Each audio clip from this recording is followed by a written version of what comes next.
ব্রাহ্মণবাড়িয়ায় মজিদ নাহার ফাউন্ডেশনের উদ্যোগে ৫ শতাধিক পরিবারকে ঈদ উপহার প্রদান করা হয়েছে। ঈদ আনন্দ হোক সবার এ লক্ষ্যকে সামনে রেখে ব্রাহ্মণবাড়িয়ায় নানা শ্রেণী পেশার ৫ শতাধিক দুস্থ পরিবারের মধ্যে ঈদ উপহার সামগ্রী দেওয়া হয়েছে। আজ সোমবার দুপুরে ব্রাহ্মণবাড়িয়া প্রেসক্লাব মিলনায়তনে মজিদ নাহার ফাউন্ডেশনের উদ্যোগে এই ঈদ উপহার সামগ্রী বিতরণ করা হয়। এর মধ্যে ছিল চাল, আটা, তেল, দুধ, চিনি, সেমাই, ট্যাং সহ ১০ ধরনের খাদ্য সামগ্রী। অনুষ্ঠানে প্রধান অতিথি হিসেবে উপস্থিত ছিলেন সদর উপজেলা নির্বাহী কর্মকর্তা সিফাত মোহাম্মদ ইশতিয়াক ভুইয়া। মজিদ নাহার ফাউন্ডেশনের সহসভাপতি এইচ এম জাকারিয়ার সভাপতিত্বে বিশেষ অতিথি ছিলেন প্রেসক্লাবের সভাপতি জাবেদ রহিম বিজন, সাধারণ সম্পাদক বাহারুল ইসলাম মোল্লা, প্রেসক্লাবের সাবেক সভাপতি মোহাম্মদ আরজু, ব্রাহ্মণবাড়িয়া টেলিভিশন জার্নালিস্ট অ্যাসোসিয়েশনের সাধারণ সম্পাদক মফিজুর রহমান লিমন, প্রেসক্লাবের কোষাধ্যক্ষ মোশাররফ হোসেন বেলাল, প্রেসক্লাবের পাঠাগার ও ক্রীড়া সম্পাদক মুজিবুর রহমান খান। অনুষ্ঠান সঞ্চালনায় ছিলেন প্রেসক্লাবের সহ-সভাপতি ইব্রাহিম খান সাদাত। অনুষ্ঠানে স্বাগত বক্তব্য দেন সংগঠনের কোষাধ্যক্ষ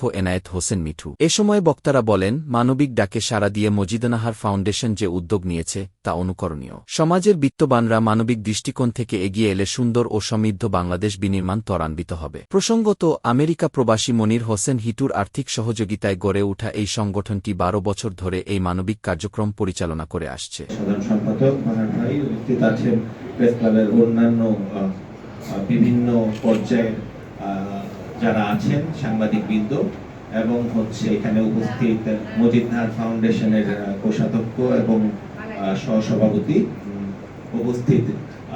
সত্যিকার অর্থে আমাদের মজিদ নাহার ফাউন্ডেশন, আমি প্রথম মনে হয় এসেছি, আমি যখন এখানে জয়েন করে কিছুদিনের মধ্যেই শীতকালীন বস্ত্র বিতরণের ক্ষেত্রে, তখনই দেখেছি যে ওনারা খুব সুশৃঙ্খলভাবে এই কাজটা করেন এবং সমাজের যে দরিদ্র মানুষ আছেন বা অসহায় মানুষ আছেন বা যে সকল মানুষের আসলে কিছু দরকার, সে মানুষগুলোকে ওনারা খুব সুন্দরভাবে সিলেক্ট করে এবং আমাদের প্রেস ক্লাবকে ইনভলভ করে এই কাজটা করে থাকেন। এবং আমি একটু আগে শুনলাম যে প্রায় ১ যুগ ধরে ওনারা সুনিপুণভাবে এই কাজটা করে এসেছেন। সত্যিকার অর্থে আমাদের সোসাইটিতে আমাদের প্রেস ক্লাবের সভাপতির মধ্যে ঠিকই বলেছেন যে এই ধরনের উদ্যোগের খুবই অভাব। আমি বাইরের দেশে কিছুদিন ছিলাম, প্রায় ২ বছরের মতো। আমি দেখেছি যে ওখানে এই ধরনের অনেক ফাউন্ডেশন থাকে এবং তারা ওই যে উত্তরাধিকারকে কি দিয়ে যাবে তার থেকে বড় ব্যাপার হচ্ছে তারা সোসাইটিতে কিভাবে কন্ট্রিবিউট করতে পারে।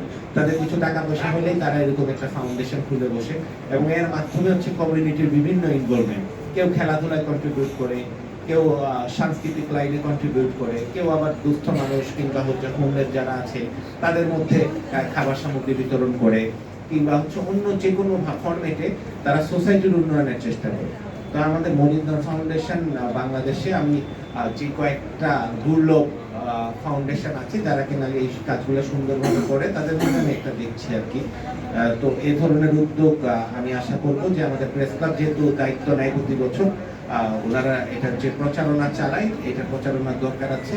তাহলে অন্যান্য প্রবাসী যারা আছে, আমাদের সমাজের বিত্তবান যারা আছে, তারা উদ্বুদ্ধ হবে এবং আমাদের সোসাইটিতে যত বেশি আমরা আমাদের সম্পদ নিজেদের মধ্যে ভাগ করে উপভোগ করতে পারবো, ততই আমাদের আয়ের বৈষম্যটা কমবে, সমাজে যে আমাদের উঁচু নিচু যে ব্যাপারটা আছে সেটা আস্তে আস্তে হ্রাস পাবে।